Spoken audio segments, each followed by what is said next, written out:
Bonjour les jardiniers, bonjour les jardinières. Que faire au jardin du 6 au 16 juillet? Après avoir listé les travaux au jardin pendant les 10 jours à venir, plusieurs infos seront abordées, comme le semis de choux navets, un aménagement pour devenir riche et les incroyables vers de terre. Comment se fier à la Lune pour programmer les activités au jardin? Deux rythmes lunaires sont pris en compte pour ces conseils sur le jardinage naturel, le croissant-décroissant et l'ascendant-descendant. Le rythme croissant-décroissant est facilement observable, c'est celui des phases de la Lune, nouvelle Lune, Lune croissante avec le premier quartier, la pleine Lune et la Lune décroissante avec le dernier quartier.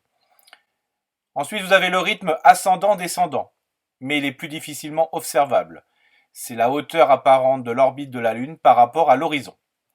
Sur certaines périodes, le jardinier peut semer et planter car les rythmes lunaires permettent ces deux complémentarités techniques. Jardinier ou jardinières peuvent ainsi choisir leur rythme lunaire ou jouer avec les deux. Suivre le calendrier lunaire permet une programmation de l'activité au jardin sans rien oublier. Mais avant tout, il est impératif de privilégier l'état du sol et les conditions climatiques. La zone géographique, l'altitude ou l'exposition du jardin est aussi à prendre en compte pour optimiser les conseils sur le jardinage naturel donnés toutes les semaines. Que faire au potager?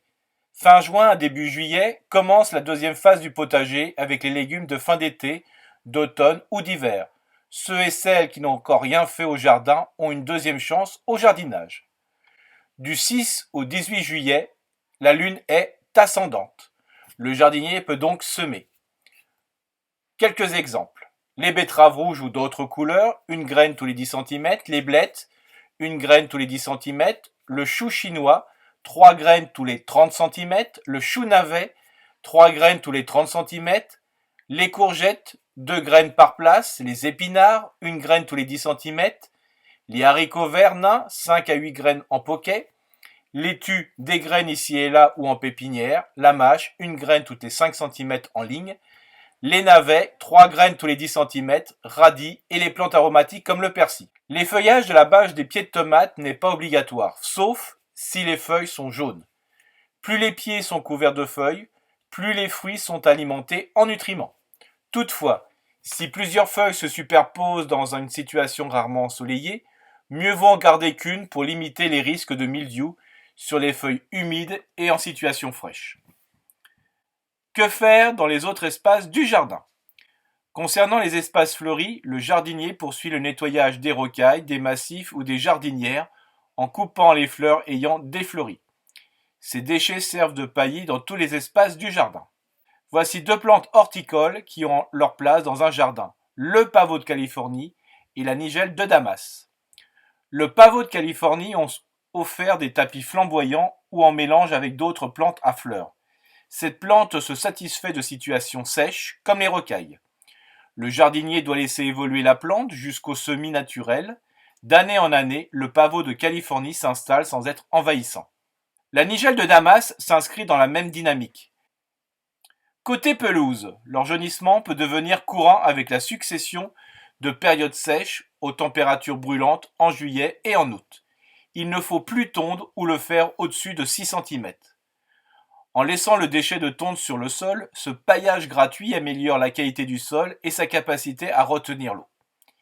Il faut se rappeler que les jardiniers, à l'image des communes, n'ont pas tondu les espaces verts jusqu'au 10 mai. Pour le bonheur d'ailleurs des abeilles et des autres pollinisateurs.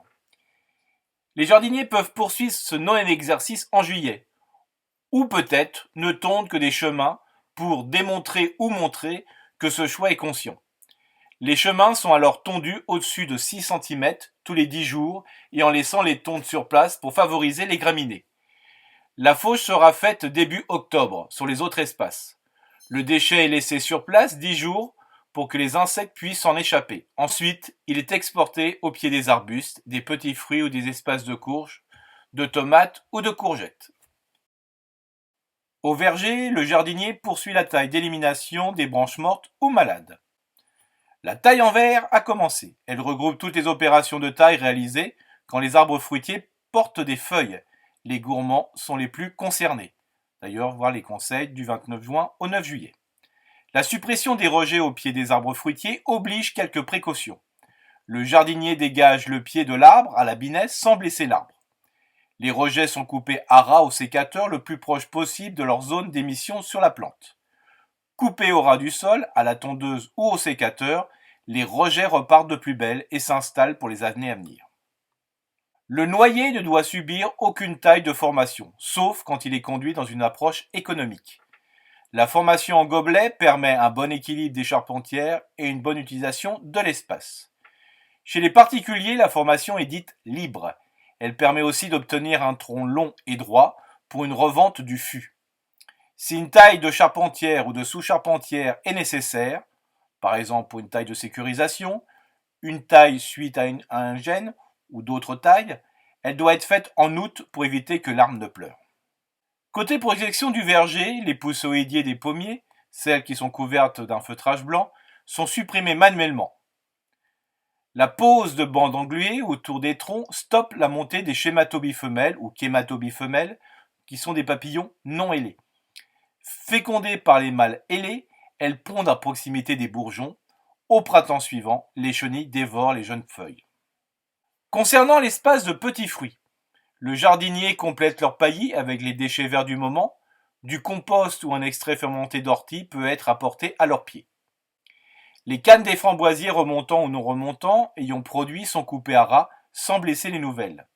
Les mûres, avec ou sans épines, commencent à produire.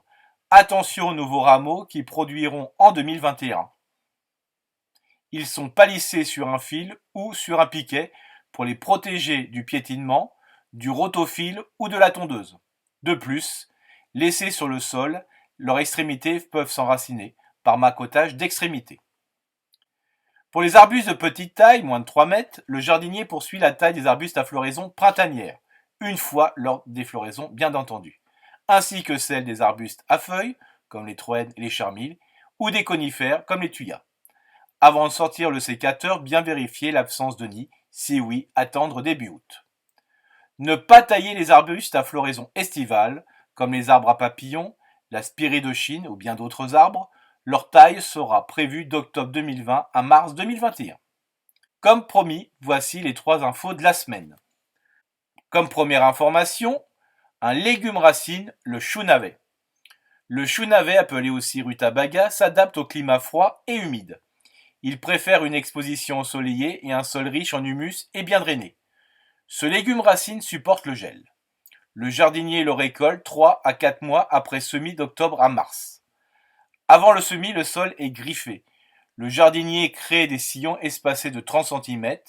Jusqu'en juillet, le jardinier sème les choux navets en poquets de 3 graines tous les 30 cm. Les graines sont enterrées à 1 ou 2 cm de profondeur. Une fois les plants levés, n'en conservez qu'un seul. Le repiquage est possible. Il faut éviter un sol trop sec. Le jardinier paille donc le sol pour maintenir l'humidité. Le chou navet est ferme et lourd, à peu près 4 kg de chou navet par mètre carré. Il se récolte au fur et à mesure des besoins et se conserve dans un lieu plutôt frais et aéré. Il se conserve mieux bien sûr quand il est laissé en terre, même durant l'hiver. La deuxième info concerne un aménagement pour devenir riche, ou presque. Le safran. Les bulbes de safran, ou crocus d'automne, sont plantés de juin à juillet et fleuriront de fin septembre à mi-novembre. Le jardinier ramassera alors les fleurs mauves, puis sur table récoltera les pistils rouges divisés en 3 stigmates. Il faut 150 fleurs pour obtenir 1 gramme de safran. Bon, c'est quand même 30 € le gramme. Avant, il faut planter les bulbes dans un endroit bien ensoleillé, en sol bien drainé, ameubli sur 30 cm, et les bulbes sont enterrés à 10 cm et espacés de 10 cm les uns des autres. Le sol doit être désherbé. Après quelques années, le jardinier arrachera les bulbes pour les diviser, puis les replanter. La troisième info concerne une bestiole, les vers de terre. Les vers de terre sont des laboureurs infatigables. Ils brassent les matières minérales et organiques 2 à 7 tonnes de terre par an et par art, et ceci beaucoup plus efficacement qu'un bêchage appliqué. Il existe 3 types de vers de terre, les gros vers rouges ou lombriques terrestres ou encore les vers anéciques. Ils tirent dans leur galerie les déchets organiques de surface, comme les feuilles ou les brins d'herbe. Le deuxième groupe sont des vers plus rosâtres ou grisâtres, moi j'appelle les âtres. Ce sont des vers qu'on appelle endogés. Ils se nourrissent de radicelles mortes.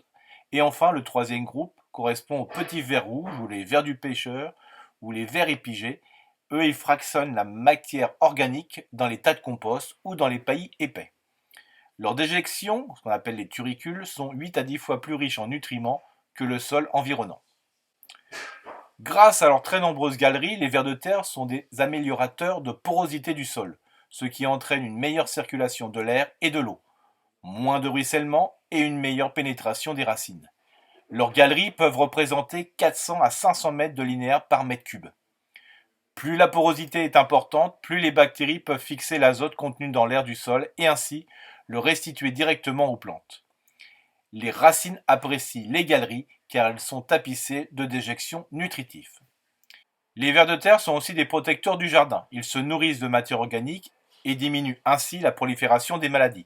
Par exemple, les feuilles d'arbres fruitiers malades sont ratissées dans le verger puis servent de paillis au potager, sans infecter les légumes. Elles sont rapidement dévorées par les vers de terre. Enfin, les vers de terre sont des acteurs de la chaîne alimentaire du jardin. Plus de 200 vertébrés s'en nourrissent comme les hérissons et les oiseaux. Le club Relais Jardin et Compostage, je vous souhaite une belle semaine et à la prochaine fois.